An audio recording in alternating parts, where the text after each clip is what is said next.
చాలామంది అంటారు, మేము ధ్యానం చేస్తున్నాం అయినా మాకేమీ అనుకున్నది అవ్వట్లేదు అని చెప్పి.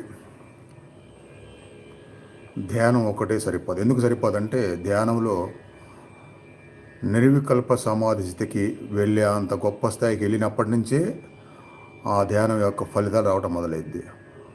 ఏదో 1 గంట చేసాము, 2 గంటలు చేసాము, ఆ శ్వాస గమనిస్తూ కదలకుండానే కూర్చున్నాము అంటే ధ్యానం కాదు. నిర్వికల్ప సమాధి స్థితికి వెళ్ళే అంత గొప్ప స్థాయికి వెళ్తేనే ధ్యాన ఫలితాలు వస్తాయి. కాబట్టి ఆలోపు మరి జరిగే నష్టాలు మనకి దైవ అనుగ్రహం కావాలి. అందుకనే మనం ఈ దైవ అనుగ్రహ సాధనలు అనేవి మొదలుపెట్టి కంటిన్యూగా చేస్తున్నాం.